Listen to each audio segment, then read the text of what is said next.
Kita akan tinggikan Tuhan di atas segala Tuhan, yaitu Yesus namanya. Haleluya.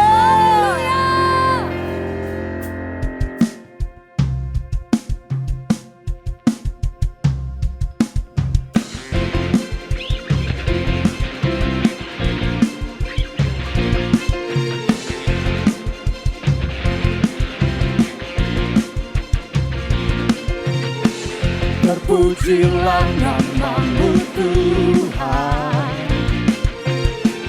kuat dan penuh kemuliaan.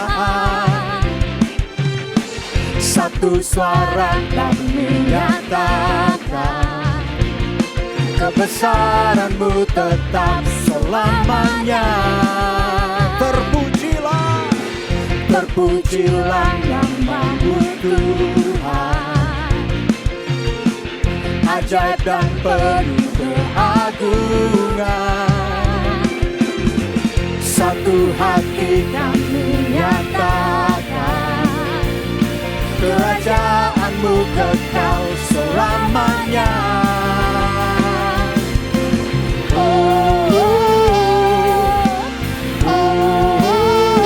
Engkaulah Raja atas dunia, yang menghancurkan kutuk dan membebaskan jiwa. Kami bersorak, bertepuk tangan.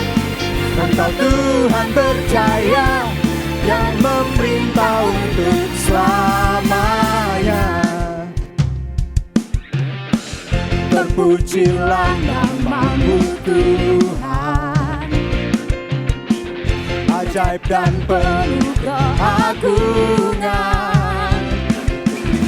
Satu hati kami nyatakan, kerajaan-Mu kekal selamanya.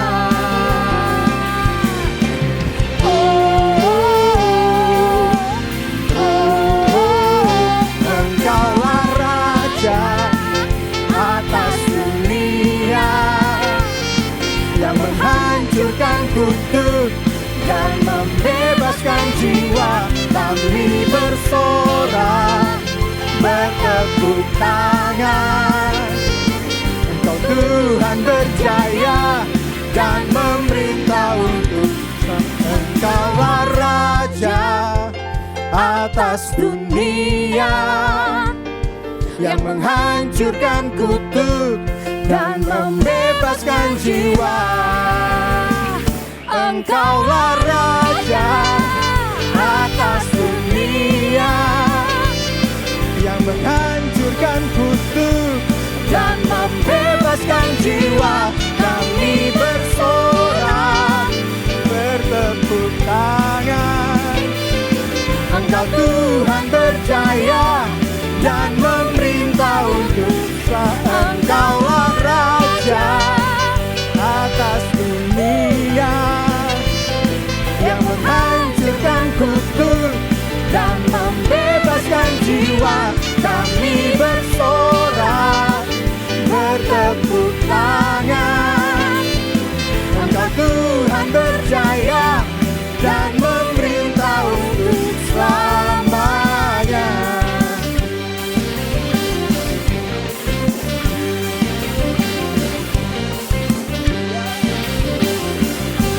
haleluya.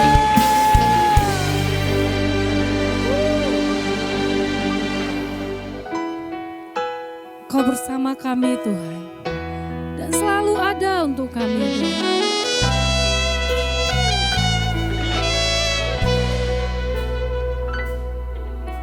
Sekalipun ku berjalan dalam lembah gelap, namun tangan-Mu selalu menopang hidupku. Saat ku dalam ketakutan, Kau hadir di sisiku.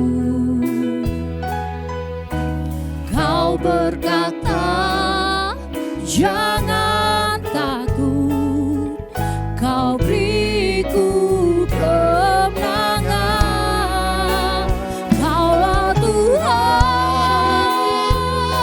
yang berjanji, tak sekalipun kau ingkari. Kesetiaanmu sungguh terbukti di sepanjang hidupku, untuk selamanya ku kan setia melayani, mengasihimu. Tiada Tuhan sepertimu, Yesus, Kau Allahku yang setia. Terima kasih Tuhan. Sekalipun ku berjalan dalam lembah gelap, namun tanganmu selalu menopang hidupku. Saat ku dalam ketakutan, Kau hadir di sisiku. Kau berkata, jangan takut, Kau beriku kemenangan. Kaulah Tuhan yang berjanji, tak sekalipun Kau ingkari. Kesetiaanmu sungguh terbukti di sepanjang hidupku, untuk selamanya ku kan setia melayani, mengasihimu. Tiada Tuhan sepertimu, Yesus, Kau Allahku yang setia.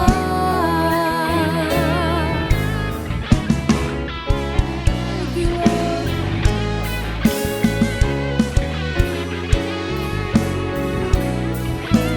Terima kasih Tuhan.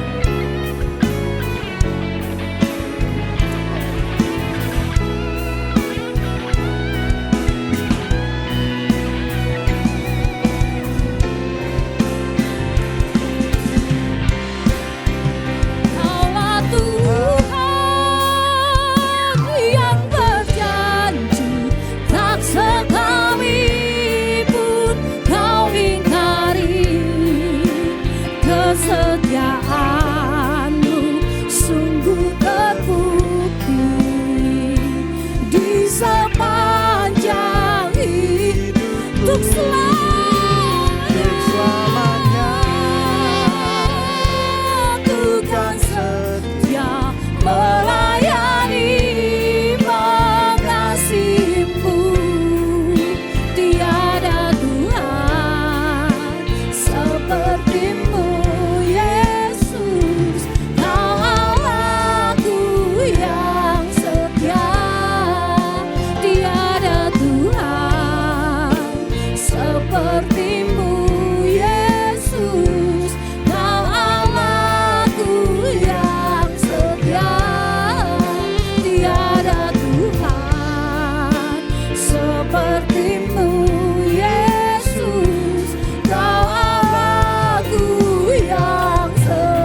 Jesus. Kau besar bagi kami Tuhan. Kau terlebih besar. Kau terlebih besar dari semua persoalanku. Kau Allah yang besar. Kau terlebih besar. Kau terlebih besar dari semua pergumulanku. Kau Allah yang besar. Kau besar Tuhan Yesus. Haleluya. Kau terlebih besar. Kau terlebih besar dari semua persoalanku. Kau Allah Yang besar. Kau besar. Kau terlebih besar. Kau terlebih besar dari semua pergumulanku. Kau Allah yang besar. Layaklah namamu diagungkan, ditinggikan. Layak dipuji, disembah. Kaulah yang bertata dulu, sekarang, dan selamanya. Raja atas segala raja, namamu besar termulia. Layak dipuji, disembah. Kaulah yang bertata dulu, sekarang, dan selamanya. Raja atas segala raja, namamu besar termulia. Namamu besar termulia. Namamu besar termulia.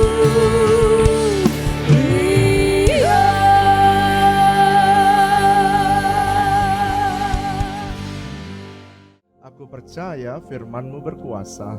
Aku percaya firman-Mu dapat mengubah seluruh hidupku. Aku percaya firman ini adalah Tuhan sendiri. Aku siap untuk menerimanya dan melakukannya dalam nama Yesus. Katakan, silakan duduk Bapak Ibu Saudara. Hari ini saya ingin menyampaikan bagian yang keempat daripada serial Crisis. Bagian yang keempat dari serial Crisis ini saya beri judul Thriving in Crisis, atau hidup subur tetap bertumbuh di tengah krisis. Nah, saudara, sudah hampir 2,5 bulan kita ada di rumah, dan saya berdoa biarlah firman ini berbicara kepada setiap saudara yang hadir. Mari kita membuka Mazmur pasal yang ke-92 ayat yang ke-13. Mari baca bersama dengan saya Mazmur pasal 92 ayat 13 sampai ayat yang ke-15.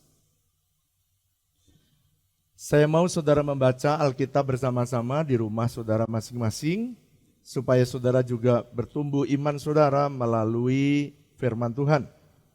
Orang benar akan bertunas seperti pohon korma, akan tumbuh subur seperti pohon aras di Libanon.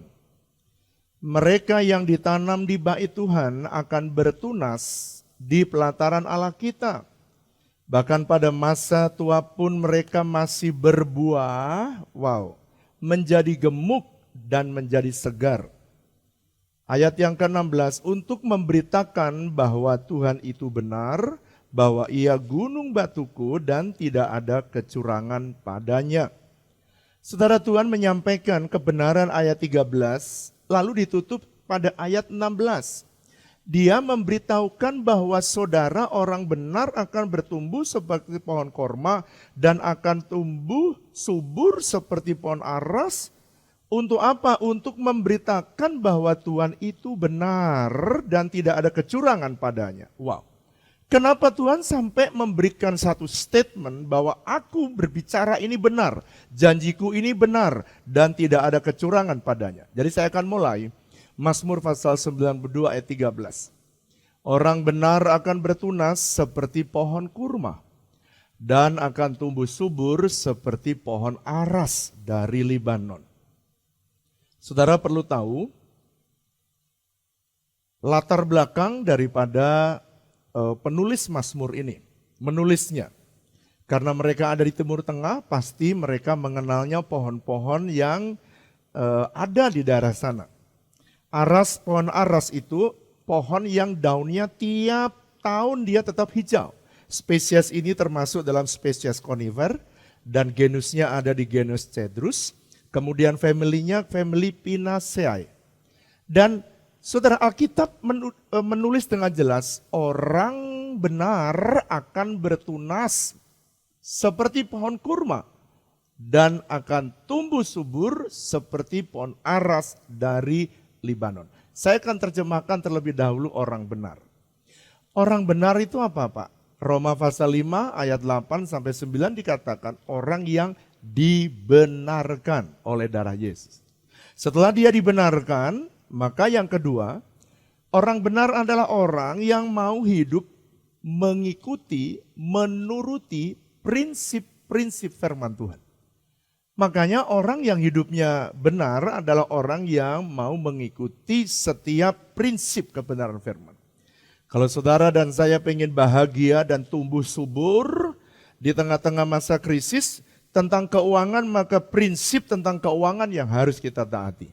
Kalau kita ingin bahagia dalam keluarga kita di tengah-tengah masa krisis, maka saudara harus mentaati hukum-hukum tentang keluarga. Kalau Anda pengen berbahagia dalam pelayanan kita, maka ada hukum-hukum tentang pelayanan yang harus kita taati. Nah, Alkitab perhatikan. Orang benar akan bertunas. Kata bertunas itu adalah tanda bahwa dia ada kehidupan yang baru. Saudara, ada 4 musim. Di Timur Tengah ada 4 musim. Pada waktu dia mengalami musim yang namanya musim gugur atau autumn, dia sedang mempersiapkan diri akan kekurangan air dan akan masuk dalam cuaca ekstrim yaitu dingin. Maka biasanya mereka menggugurkan daunnya dan kemudian membuang daun-daunnya untuk dia bisa bertahan hidup.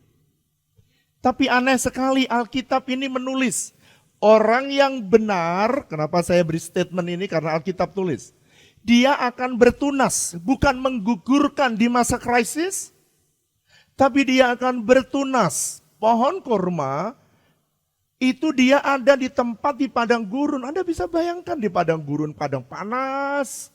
Saudara saya 25 ke Israel pada siang hari, panasnya minta ampun. Pada malam hari dingin.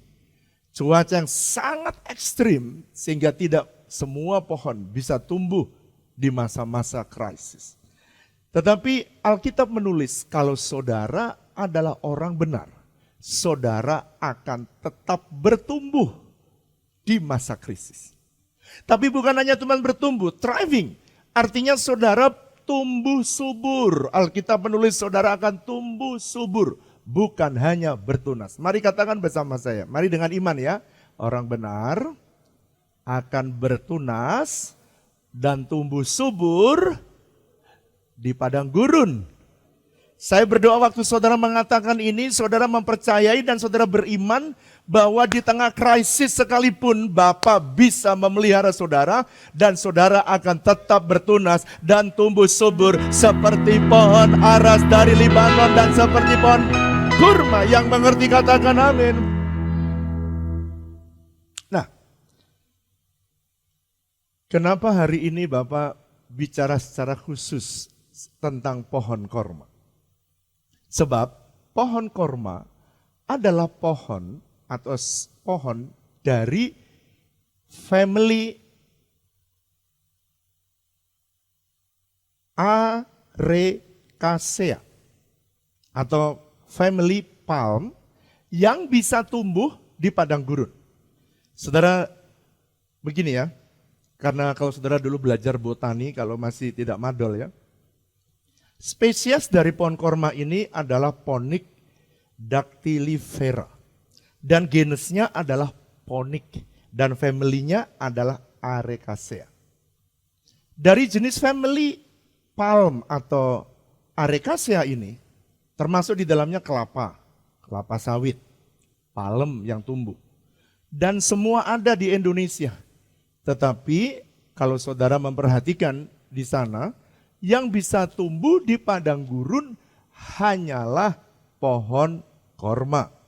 Oleh karena itu saudara mesti bertanya, kenapa pohon korma bisa dapat tumbuh dan bahkan tumbuh subur dan berbuah lebat di padang gurun? Saudara perhatikan, pohon korma itu dia memiliki beberapa khas yang saya pengen kita pelajari bersama. Dan saya berdoa, ketika saya mengungkapkan apa yang menjadi fakta dari pohon korma, saya berdoa saudara belajar bahwa saudara dan saya dikatakan orang benar akan tumbuh subur seperti pohon korma. Ada beberapa alasan. Alasan yang pertama, kenapa pohon korma dapat tumbuh subur dan berbuah lebat di padang gurun? Nomor satu, alasannya karena pohon korma itu memang benihnya disiapkan Tuhan untuk tumbuh di padang gurun. Saudara, saya berdoa, saudara dan saya diumpamakan oleh Tuhan sebagai kurma. Artinya saudara memang disiapkan, katakan bersama saya, disiapkan. Untuk apa Pak? Untuk saudara melewati masa krisis. Untuk saudara bisa tumbuh di masa krisis. Yang lain tidak bisa tumbuh, Anda bisa tumbuh. Wow, amazing. Jadi,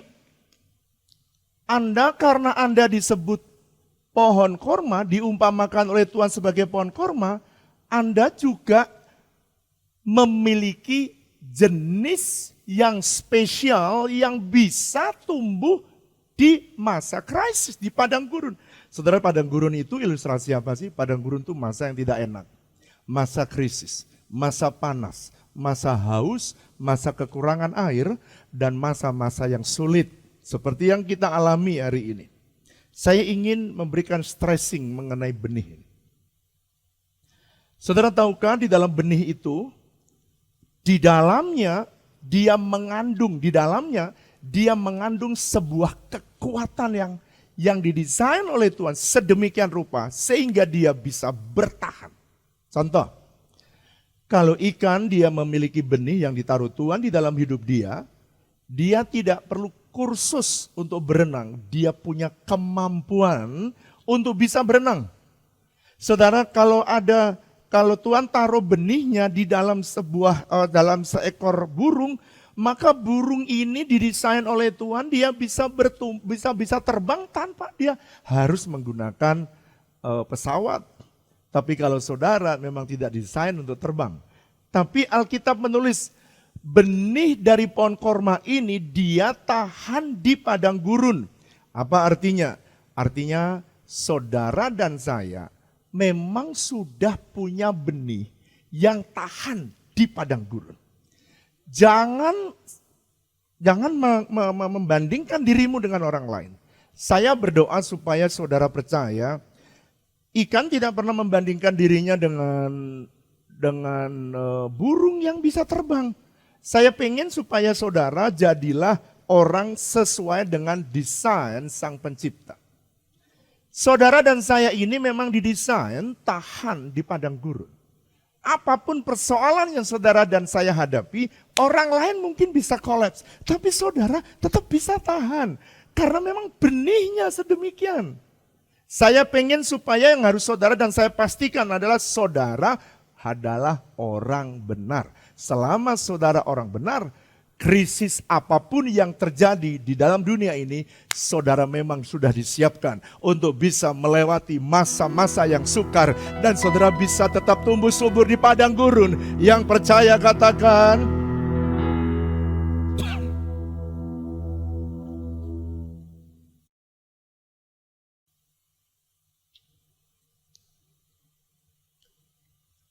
nah, berarti mungkin saudara berkata begini, Pak, kenapa kadang-kadang saya lihat orang tidak tahan di padang gurun di masa-masa krisis?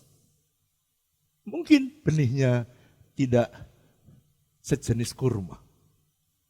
Yang kedua, alasan yang kedua kenapa pohon korma ini tahan? Yang kedua, dia ini berbeda cara persiapan tanamnya. Perlakuannya dia ditanam itu berbeda. Perlakuan apa saja Pak yang membuat dia berbeda? Yang pertama, bijinya sebelum ditanam, saya sempat membaca dan melihat bagaimana cara menanam pohon korma. Saudara juga nanti bisa perhatikan. Dia bilang ini supaya nanti tidak ada penyakit ketika dia besar, maka nomor 1, anggaplah 2A, dia bijinya dibersihkan, dicuci, supaya semua penyakit, semua hista dan semua bakteri yang menempel di dalam biji itu bisa disingkirkan. Saudara dan saya, untuk saudara dan saya dan tahan di masa-masa krisis, saya mau beritahu, tidak ada seorang pun yang bisa tahan. Kecuali Anda di-prepare oleh Tuhan. Itu sebabnya orang percaya akan dibersihkan. Yohanes pasal 15 yang pengen berbuah akan dibersihkan. Jadi kalau saudara dikuduskan, dibersihkan oleh Tuhan, rasanya sakit, dipotong tuh nggak enak. Tetapi itu demi kebaikan kita di masa krisis terjadi. Wow. Yang kedua, ini yang hebat. Dia harus disemai di satu tempat, dikasih air yang lembab, lalu dia disemai, supaya bijinya itu pecah. Untuk apa Pak? Kalau dia tidak mau pecah, dia tidak akan tumbuh yang namanya akar di masa nursery. Nah saudara, Pak, apa maksudnya dalam hidup kita? Saudara, semua proses yang ada di pohon korma ternyata itu proses yang saudara dan saya harus hadapi supaya saudara tahan di masa krisis. Ketika disemai, maka tiba-tiba pecah. Biji yang tidak rela pecah, dia tidak akan pernah bertumbuh dan menghasilkan lebih banyak. Dengan kata lain, saudara dan saya harus rela terpecah. Saya ingin membaca bersama dengan saudara terlebih dahulu, Yohanes pasal 12 ayat 24. Supaya saudara mengerti apa yang saya maksudkan. Yohanes pasal 12 ayat yang ke-24. Mari baca bersama-sama dengan suara keras. 1, 2, 3. Aku berkata kepadamu, sesungguhnya jikalau biji gandum tidak jatuh ke dalam tanah dan mati, ia tetap satu biji saja. Tetapi jika ia mati, ia akan menghasilkan apa saudara? Banyak buah. Sekarang lihat saya. Biji kurma selama dia tidak mau terpecah, dia akan cuma satu biji itu selamanya. Tapi kalau dia mau terpecah, dia bisa menghasilkan pohon korma ribuan. Dan setiap semai ada ribuan buah lagi. Saya berdoa justru di masa padang gurun seperti ini, saudara didesain oleh Tuhan untuk bisa tetap berbuah. Yang percaya katakan, mari angkat tangan kita katakan, aku mau jadi roti yang terpecah bagimu. Aku mau jadi anggur yang tertumpah bagimu. Aku mau jadi saksi memberitakan Injilmu, melayani lebih sungguh. Mari angkat tanganmu, nyanyikan sebagai sikap doamu, katakan, aku mau jadi Tuhan, aku berdoa roti yang kalau di masa-masa seperti ini Kau sedang memecah kami. Aku mau jadi berikan kekuatan umat-Mu Tuhan yang tertumpah, sebab hidup yang terpecah adalah hidup Yesus yang sesungguhnya. Memberitakan Injil-Mu, melayani lebih sungguh. Saya bangga banget ya. Saya lihat jemaat pengerja, mereka di masa krisis justru mereka rela dipecah untuk membagikan kebahagiaan kepada orang lain. Saya lihat kersel-kersel, mereka membawa makanan di ojol-ojol, dan mereka memberi makanan kepada tetangga-tetangga mereka yang kekurangan. Bahkan saya lihat banyak mereka di cabang-cabang, mereka membagikan apa yang mereka punya kepada orang-orang yang susah. Saya mau beritahu, itu adalah bagian persiapan untuk saudara tahan di tengah krisis. Dan saudara pasti akan berbuah. Apa saja yang saudara tabur tidak mungkin pernah sia-sia. Itu sebabnya saudara, ini adalah prinsip Yesus. Yesus kalau dia tidak terpecah, dia tidak terbagi, dia tidak menyerahkan hidupnya dan rela dipecah, tidak mungkin ada keselamatan hari. Saya berdoa kalau hidupmu rela dipecah, itu adalah tanda bahwa kau adalah kurma yang siap untuk berbuah. Di dalam Galatia pasal 2 ayat 19, 20, Yohanes pasal 12 ayat 24 tadi. Ini persyaratan. Apabila saudara mau dipecahkan, atau supaya kita bisa terbiasa hidup bukan untuk diri kita saja, tetapi kita rela dipecah supaya kita bisa jadi berkat bagi orang lain. Nah saudara, ada seorang hamba Tuhan namanya Norman Vincent Peale, dia berkata begini, the man who lives for himself is a failure. Orang yang hidup untuk dirinya sendiri sebenarnya adalah gagal. The man who lives for others has achieved true success. Tetapi orang yang mau hidup untuk orang lain, untuk orang banyak, dia sebenarnya adalah sukses yang sejati. Saya tanya, saudara pengen sukses yang palsu atau sukses yang sejati? Saya berdoa supaya saudara menjadi orang yang sukses yang sejati. Zack Punen dia berkata begini, when we receive from God and hold on to what we have received selfish, we die spiritually. Kalau saudara menerima segala sesuatu yang datang dari Tuhan, dan Anda hanya pegang hanya untuk menikmati diri saudara sendiri, dia bilang Alkitab terus gini, sama seperti yang Yesus bilang, sama seperti Zack Punen bilang, itu kamu sebenarnya mati secara rohani. Tapi saya berdoa, supaya saudara tahan dan kuat di masa-masa seperti ini. Saudara, saya memikirkan ini, bagaimana kalau ini menjadi panjang. Makanya saya meminta kepada tim inti saya, untuk bagaimana memikirkan, menolong orang-orang. Kita tidak lagi memikirkan diri kita, tapi kita mulai memikirkan bagaimana bisa menolong orang-orang yang ada di sekitar kita. Dimulai dari gereja. Yang miskin, yang susah, kita berikan mereka sembako. Saudara, kita membagikan sembako kepada makanan lah ya, kepada teman-teman kita yang kurang beruntung. Setiap minggu lebih dari 1.200. Setiap minggu. Belum yang di cabang-cabang mereka membuat masing-masing untuk menolong orang lain. Itu yang baru dikeluarkan oleh tim diakonia.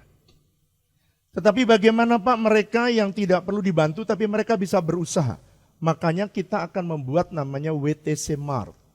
Saudara nanti tolong menghubungi, saudara lihatlah nomor yang ada di layar ini. Dan juga saudara bisa melihat QR code, nanti saudara tinggal track di situ dan Anda bisa bertanya dan Anda akan dikasih link bagaimana mendaftarkan di WTC Mart. Apa sih Pak maksudnya ada WTC Mart? WTC Mart ini adalah tempat platform untuk menolong saudara yang berjualan. Saya lihat banyak sekali yang berjualan menjadi penjual dadakan. Dan orang yang membeli ketimbang dia beli ke supermarket takut, lebih baik mereka disuplai datang langsung ke rumah. Jadi kita sediakan platform yang sederhana untuk menolong saudara yang ingin makan, ada makanan. Yang pengen beli baju, ada baju. Ada pengen perlu servis, ada servis. Saudara saya berdoa supaya WTC Mart bisa menjadi solusi bagi saudara yang susah. Kenapa Bapak pikirkan itu? Ya, karena kita pengen melayani saudara. Jadi saudara yang menjadi jemaat GBI WTC, families, saudara bisa masukkan, saudara bisa terlibat. Pak, saya pengen ditolong juga, silahkan hubungi nomor yang ada di layar saudara. Yang ketiga, 2C. Kurma itu ditanam di padang gurun, tidak asal seperti tanaman yang lain. Tetapi dia dengan sengaja ketika benih sudah berakar dia ditanam, maka dia ditaruh batu yang tidak besar tentunya, yang cocok sehingga dia bisa ketika dia tumbuh, dia tidak bisa langsung tumbuh. Dia harus akarnya terlebih dahulu tumbuh ke bawah yang kuat, baru dia bisa menggulingkan beban yang ditaruh oleh sang petani, supaya pada waktu kenapa? Pada waktu dia mulai bertumbuh, akarnya sebenarnya sudah kuat. Pak, kenapa sih cara korma ditumbuhkan berbeda? Karena memang saudara desainnya berbeda. Tuhan izinkan beban dan krisis terjadi dalam hidup kita supaya kita ini kuat. Bilang sama saya kuat. Apakah saudara selama 2,5 bulan masih kuat? Saya berdoa supaya Anda justru makin kuat dan tahan di masa sukar. Nah, saudara perhatikan sambil saudara lihat video di samping saya. Kenapa tumbuhnya tidak langsung dibiarkan tumbuh daunnya? Sebab kalau ditumbuh daunnya, pada waktu nanti di padang gurun itu ada angin yang sangat keras, maka pada waktu dia ditiup, maka akan sirna dan hilang begitu saja. Oleh karena itu dia harus berakar.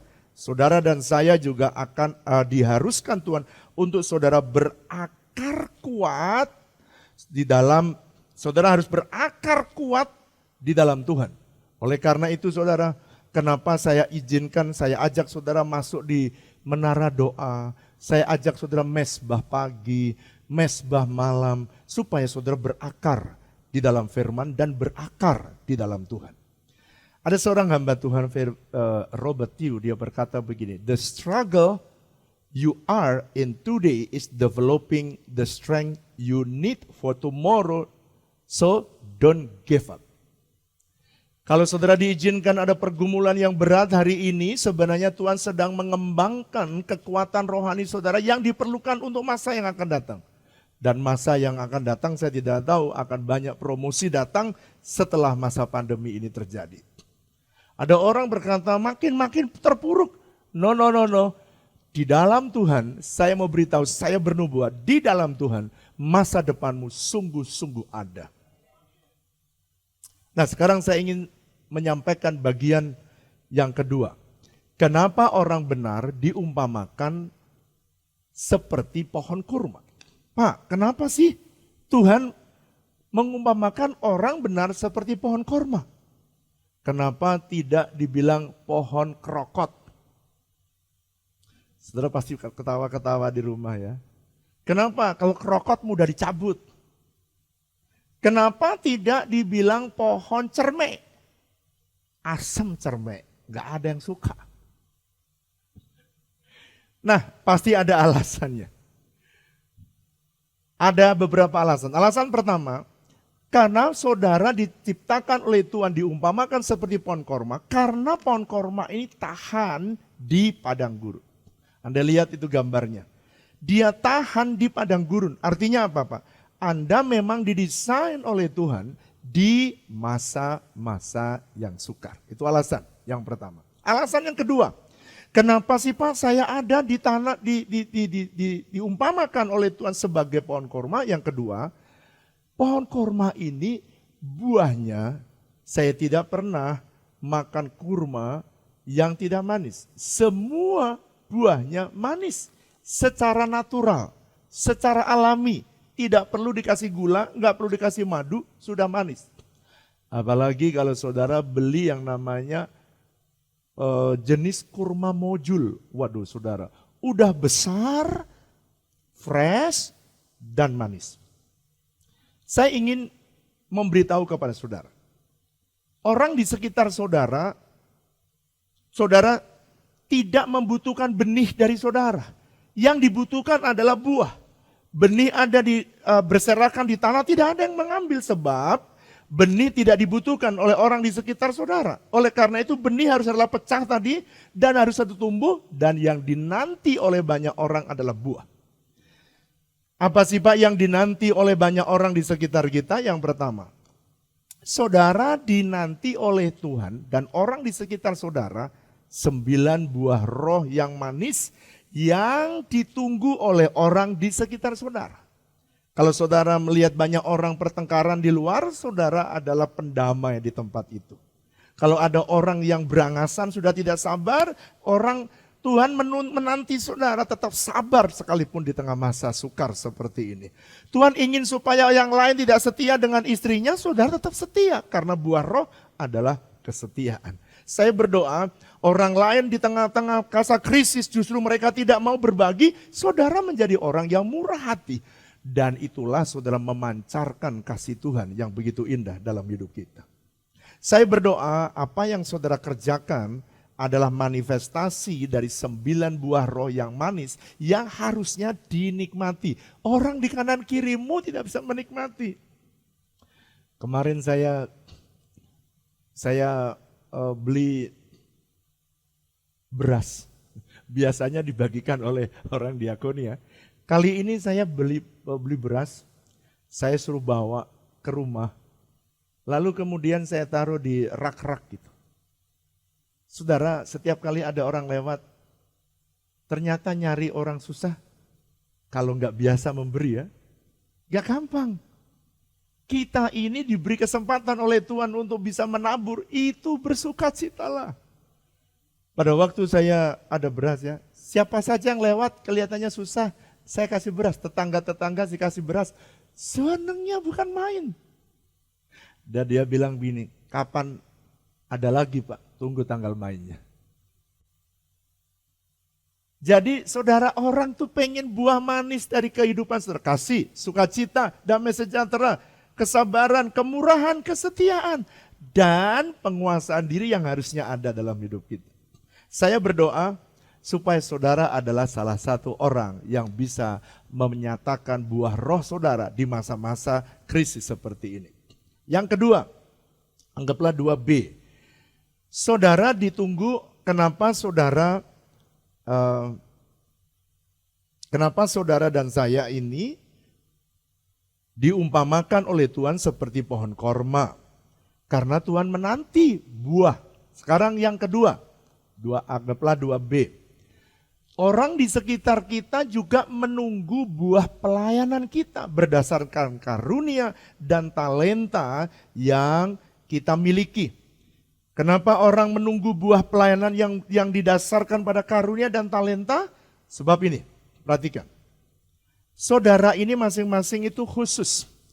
Dan di tengah-tengah saudara hidup ini, setiap saudara itu ada banyak, sebelum saudara hidup di muka bumi, ada miliaran sperma yang pengen hidup. Tetapi Tuhan gak inginkan dia hidup, karena apa? Karena Tuhan ingin supaya saudara yang diberi kehidupan, saudara sudah mengalahkan begitu banyak sperma, dan saudara sedang ditunggu oleh Tuhan buah pelayanan saudara. Saya berdoa setiap saudara tidak ada yang terkecuali. Saudara adalah orang yang siap ditunggu oleh orang-orang yang ada di sekitar kita untuk menolong mereka. Saudara, saya dulu berpikir ya, saya juga dulu berpikir, kenapa sih Tuhan memberikan beban yang begitu banyak di gereja ini? Kita pertama kali diberikan beban untuk memberikan makan kepada orang miskin. Tuhan lihat kesetiaan kita menolong orang miskin dari 10 orang sampai ribuan, kita tetap setia. Akhirnya Tuhan berikan perintah baru. Kamu beri makan, bangun namanya House of Bread.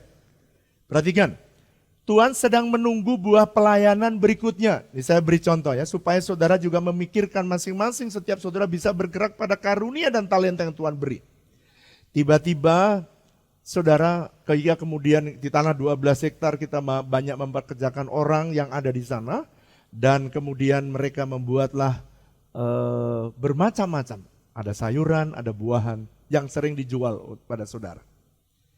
Pada awalnya banyak orang bertanya, Pak, kenapa sih Bapak merugi terus? Saudara, buat sorga untung. Karena biasanya harus 100% kita harus berikan makan, sekarang sudah dikurangi dengan hasil yang bisa dijual kepada saudara. Dan saudara, banyak orang bertanya, Pak, kenapa sih harganya dijual murah? Sebab saya tidak mau cari untung. Saya pengen supaya jemaat diberkati dengan sayur organik yang murah supaya makanan bisa sehat. Dan saya berdoa supaya jemaat WTC jadi sehat. Itu sebabnya saya berdoa, saudara, House of Bread ini walaupun murah, satu hari saya berdoa, Tuhan satu hari akan bisa melipat gandakan. Dan sekarang sudah waktunya, 2 bulan yang lalu, Tuhan mulai memberikan hikmat untuk kita bisa buat terobosan. Dan sebentar lagi nanti bulan Juli, kita bisa melipat gandakan semua produksi sayur yang sehat, tapi bersih dan bebas pestisida, bebas juga dimakan oleh serangga, tapi hasilnya dahsyat, tapi jumlahnya besar. Sebentar lagi HOB akan menjadi social enterprise yang kedua setelah Rice Hospital. Kita lihat Rice Hospital menolong banyak orang, dia lihat buah pelayanannya begitu banyak, dan sekarang dia bisa membiayai dirinya sendiri. Sebentar lagi saudara lihat HOB, mereka akan berkembang begitu cepat, kita beri makan begitu banyak orang, tapi tidak lagi meminta uang dari gereja. Sebab mereka sudah berkarya, mereka bisa bertumbuh, dan mereka menghasilkan buah yang dahsyat. Dan sebentar lagi, saya barusan diberikan instruksi oleh Tuhan, melalui Rut pasal yang pertama ayat yang keempat. Waktu saya membaca, waktu kamu membangun House of Bread ini sudah 5 tahun kata Tuhan. Ya, sejak kita mulai 5 tahun itu mulai mager-mager begitu ya. 5 tahun ke depan Tuhan berkata, aku tunggu pelayanan kamu, aku tunggu pelayanan daripada HOB ini. Saya tanya Tuhan, apa sih yang itu maksudnya? Ternyata Tuhan ingin supaya bukan hanya jemaat WTC yang diberikan makanan sayur segar, buah segar, tapi Tuhan berkata kamu harus memberi makan bagi kota. Tunggu tanggal mainnya, kota Tangerang ini akan diberkati dengan karya yang berasal dari House of Bread, yang dari visi sekarang sudah menjadi kenyataan. Juli yang akan datang ini saudara akan lihat karya HOB makin dahsyat. Karena waktu saya nggak bisa cerita detail, tetapi percayalah Tuhan sedang bekerja di tengah-tengah kita. Nah saudara, kadang-kadang saya berpikir, kenapa sih Tuhan kok kasih beban-beban yang banyak? Beban, ada orang gila, ada orang jalanan, ada orang gak bisa sekolah. Dan memang itulah yang ditunggu Tuhan, diberikan beban supaya saudara bisa melayani mereka. Saya berdoa beban adalah kehormatan bagi kita. Kenapa Tuhan ingin menanti buahmu? Sebab di dalam buah itulah sesungguhnya Tuhan menaruh masa depan kita. Sekarang perhatikan, kenapa saya menekankan jemaat tidak cukup Anda diberkati? Kenapa saya menekankan semua jemaat yang ada di WTC tidak cukup untuk Anda diberkati, breakthrough dalam hidup saudara? Why? Karena Tuhan ingin di dalam hidup saudara, saudara menjadi berkat bagi banyak orang, dan di dalam buahmu itu sebenarnya terletak masa depan. Sekarang, saya mau jelaskan ini. Kolonel Saunders. Dia menjadi tentara sampai umur 60 tahun. Tapi sampai umur 60 tahun dia jadi tentara, dia tidak pernah terkenal. Kapan terkenalnya? Waktu dia jalan dengan karunia yang dia miliki. Dia bikin ayam, dia bikin bumbu ayam, dan kemudian terkenal dengan Kentucky Fried Chicken, karena mereka tinggal di Kentucky. Saya berdoa, satu hari Tangerang akan terkenal HOB-nya. Tangerang akan terkenal ada sayur yang sangat murah, yang sangat sehat, tapi murah. Dan semua orang, saya berdoa supaya orang di Tangerang tidak ada yang sakit jantung lagi. Karena ada sayur, ada buah yang sehat. Saya berdoa supaya semua saudara mulai mencari apa sih sebenarnya yang Tuhan inginkan untuk saya kerjakan. Saudara Mother Teresa, dia berkata begini, the fruit of prayer is faith. The fruit of faith is love. The fruit of love is service. Jadi dia berkata kalau orang itu buah daripada doa itu punya iman. Buah dari iman adalah kasih. Dan buah daripada kasih bukti adalah kita melayani. Itu sebabnya gereja ini selalu diberi beban oleh Tuhan. And the end ternyata berbuah menjadi lebat dan bisa menolong orang lebih banyak. Dan saya berdoa satu hari, kalau Kentucky bisa mendunia, House of Bread juga bisa mendunia. Kenapa saudara? Karena nama gerejanya World Transformation Church. Gereja yang bisa mentransformasi dunia. C.S. Lewis dia berkata begini, hardship often prepare ordinary people for an extraordinary destiny. Wow. Jadi kadang-kadang masa sukar, Tuhan izinkan terjadi untuk mempersiapkan orang-orang yang biasa untuk satu destiny yang luar biasa. Saudara memang biasa, tapi destiny hidupmu luar biasa. Kadang-kadang ketika saya melihat, sekarang saya melihat RIS, saya senang dan sukacita. Mereka akan membangun lantai 4 dan lantai 5 dengan uang yang mereka miliki sendiri. Mereka membeli tanah di sebelahnya untuk mengembangkan parkir dan mengembangkan poliklinik. Untuk spesialis dengan uang yang mereka miliki. Saya sangat senang melihat bagaimana Tuhan bekerja dengan luar biasa. Tapi pada waktu awal kita merasa sepertinya diberi beban. Padahal enggak. Tuhan memberikan masa sukar untuk mencapai destiny yang extraordinary. Yang keempat, buah itu adalah hasil sebuah proses dari benih. Akhirnya dari benih, lalu kemudian tumbuh pohon, dan akhirnya sebuah buah dihasilkan. Kalau saudara dan saya pengen saudara menghasilkan buah, tidak ada cara lain. Saudara harus rela proses. Orang senang hasil akhir. Oh bangga kalau berhasil. Orang pasti senang kalau dia berhasil. Tapi dia tidak senang proses. Mari bilang sama saya senang hasil. Tuhan senang proses. Jadi saudara harus senangi apa yang Tuhan mau. Dan saudara dan saya akan lihat hasilnya di tangan Tuhan. Hasilnya akan dahsyat. Saudara saya melihat. Saya dulu tidak mengerti ya. Ternyata semua yang di Timur Tengah itu, yang panas, pohon korma. Ternyata di Indonesia sama-sama panas tapi tidak sekering yang ada di Timur Tengah. Di tempat kering saja bisa hidup, apalagi dia di tempat-tempat yang basah. Saudara di Indonesia sekarang sudah ada kebun korma ya di Jawa Timur dan beberapa tempat banyak di Indonesia. Dan sekarang pohon korma itu berbuah lebat juga di Indonesia. Apa artinya? Artinya gini, kalau Anda bisa melewati masa sukar dalam hidup ini, saudara pasti tumbuh. Kalau nggak ada krisis, Anda jauh lebih bertumbuh. Di tengah krisis saja bertumbuh, apalagi tidak krisis. Pohon korma di Timur Tengah dia bisa bertumbuh dan berbuah lebat. Apalagi di Indonesia, dia bisa lipat ganda. Saya bernubuat, lewat krisis ini, saudara yang bisa berbuah di tempat krisis, Anda juga lebih berbuah dan lebih dahsyat di masa-masa yang akan datang ketika krisis pandemi ini lewat. Dan itulah yang Tuhan inginkan dalam hidup saudara. Jangan pernah menyerah di masa-masa krisis ini. Bagian E.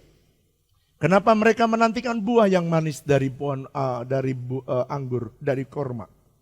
Karena buah itu adalah ide kreatif dan pekerjaan asli yang sudah didesain Tuhan sejak semula. Kenapa Pak?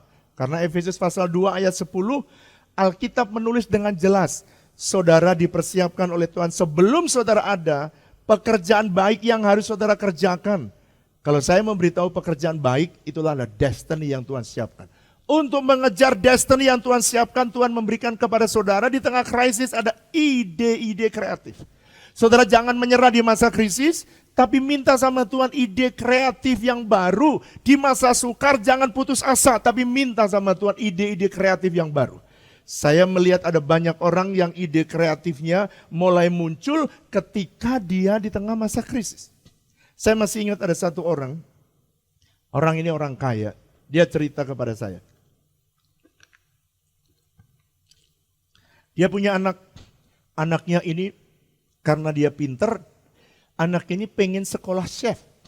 Tapi dia bilang saya tidak izinkan karena anak laki-laki kok belajar chef, itu anak perempuan. Maka dia sekolah arsitektur.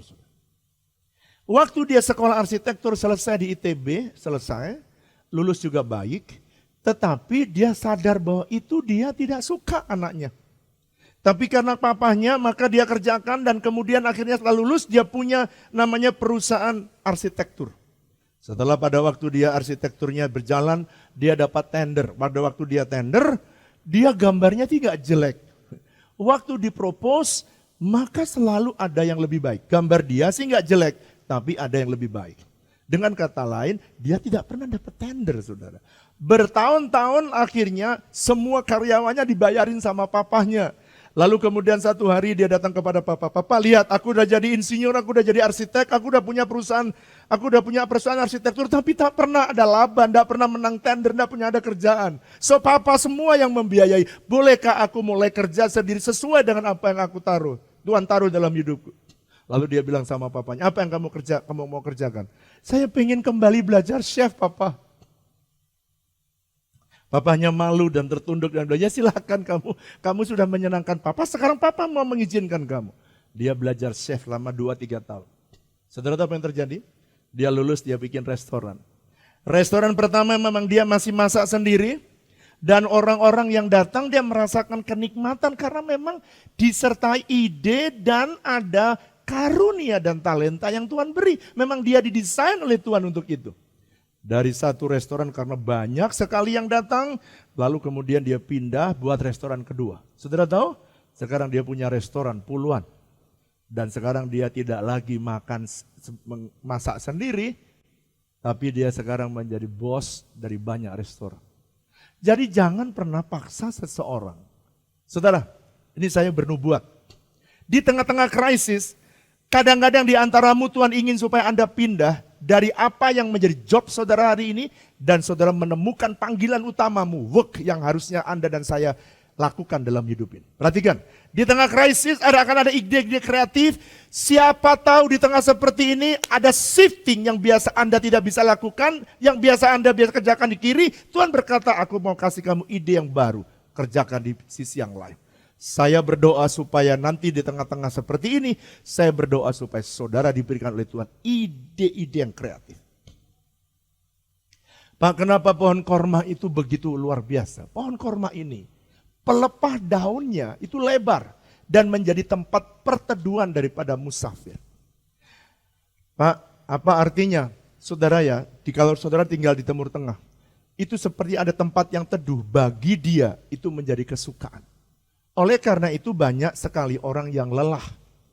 Banyak sekali orang yang lelah dan banyak sekali orang yang perlu pertolongan. Banyak sekali orang yang perlu dibalut dalam orang yang terluka. Banyak orang yang tertolak yang saudara perlu terima. Banyak orang yang sakit yang saudara dan saya perlu tolong. Itu sebabnya saudara dan saya diumpamakan sebagai pohon korma karena saudara punya tempat yang teduh. Orang lain lihat saudara rasanya tenang. Saya berdoa supaya kalau ada orang yang khawatir ketemu saudara, jadi kuat dan perkasa. Jangan sebaliknya ya. Ketika dia kuat ketemu saudara, jeleletoy, jangan sampai itu. Kalau saudara kurma, itu ketemu saudara, saudara memberi keteduhan. Saudara kalau lihat ada orang yang selalu percaya, selalu optimis, itu kurma. Di tengah krisis gak ada air, dia tetap punya pelepah dan siap memberikan keteduhan kepada musafir. Saya berdoa masih banyak orang yang hari ini jadi musafir, yang hari ini tidak bisa mendapatkan ketenangan. Dan yang terakhir, kenapa saudara diumpamakan oleh Tuhan sebagai pohon kurma? Sebab kalau ada pohon kurma, di situ adalah pertanda ada sumber air di sekitarnya. Wow.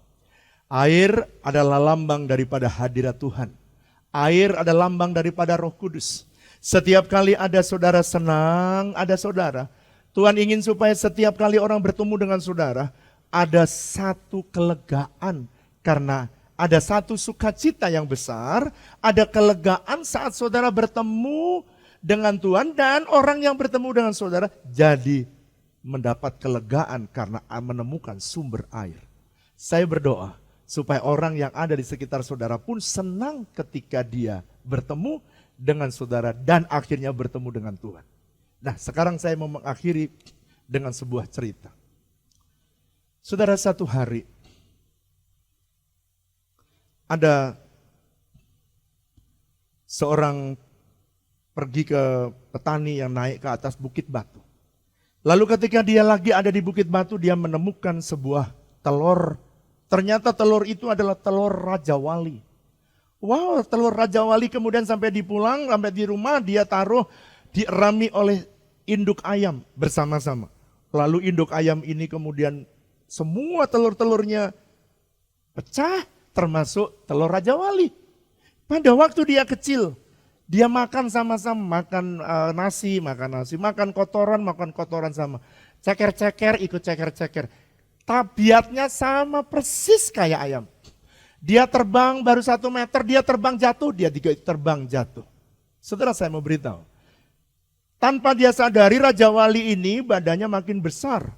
Dan berbeda dengan ayam. Dan ketika dia mulai berbeda badannya, kalau dia bertanya, loh kenapa yang lain kecil gua gede?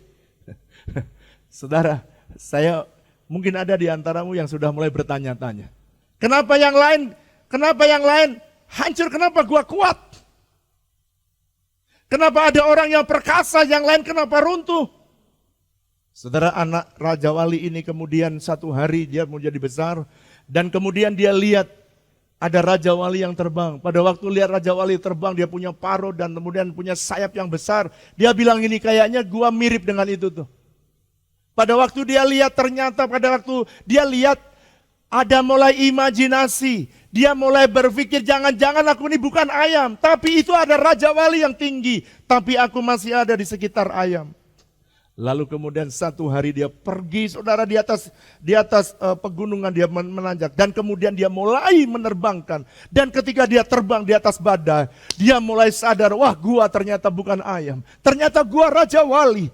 Dan saudara pada waktu dia Raja Wali dia tahu. Lalu dia mulai menginduk dan dimentor oleh induk Raja Wali. Dan ternyata dia adalah seorang Raja Wali. Dengarkan hari ini. Jangan-jangan sebenarnya saudara adalah kurma di antara krokot-krokot itu. Jangan-jangan saudara kurma di antara cerme-cerme itu. Mungkin selama ini Anda tidak berbuah, Anda tidak bisa tahan yang cerme mati. Yang lain cerme mati, kenapa gua masih hidup? Karena memang kau bukan cerme, ternyata kau itu kurma saudara. Saya berdoa supaya Anda tahan. Lihatlah engkau diumpamakan oleh Tuhan sebagai pohon kurma yang tahan di tengah masa krisis seperti ini. So don't give up, jangan pernah menyerah. Ada Tuhan yang menolong saudara. Oleh karena itu izinkan Tuhan membentuk saudara. Dekatkan dirimu supaya dia bisa membentuk saudara. Mari naikkan syukur. Mari naikkan syukurmu. Terima kasih Tuhan Yesus, terima kasih. Oh shanaralamaya shanaralambo.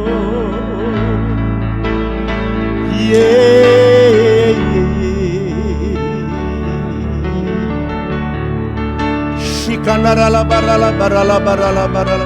Sambil angkat tanganmu, mulai berdoa. Rola basyandarala marala basyandarala. Jesus, Jesus. Oh Jesus.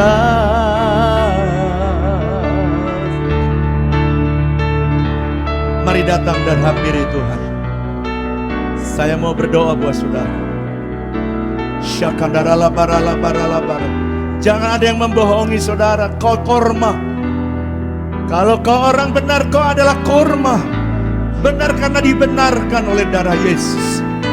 Ingat, kau bukan krokot, kau bukan cermai yang kecut, asem, tapi kau akan menghasilkan buah. Kau bukan krokot yang mati di tengah kepanasan. Kau korma yang bangkit dan perkasa, bahkan berbuah di tengah-tengah masa sukar. Mari angkat dua tanganmu, mulai deklarasikan, mulai deklarasikan. Orala basyaka narala batakara. Jama jama jama jama jama jama jama. Orala basyaka narala barala barala jama jama jama jama.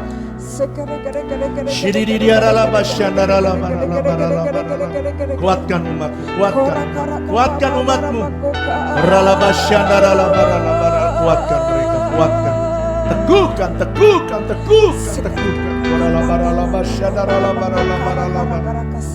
Kuatkan mereka. Ibu Flora akan berdoa untuk saudara.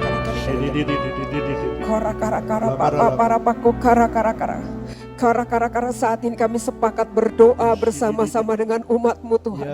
Bapa, terima kasih.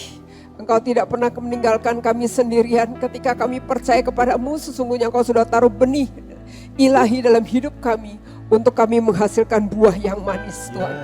Aku berdoa apapun yang kami alami sementara ini tidak bisa menjauhkan kami daripada kasih Kristus. Tapi aku berdoa, Tuhan,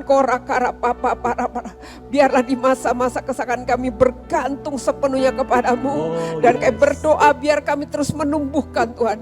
Benih ada dalam hidup kami tidak akan hilang, tapi itu akan terus berbuah, bahkan itu akan terus berjuang untuk berbuah sampai menghasilkan buah yang manis, Tuhan. Aku berdoa mari Engkau melindungi setiap keluarga demi keluarga, Engkau menjaga kesehatan setiap rumah tangga demi rumah tangga, Tuhan. Aku berdoa biarlah orang tua menjadi orang tua yang terbaik buat anak-anaknya.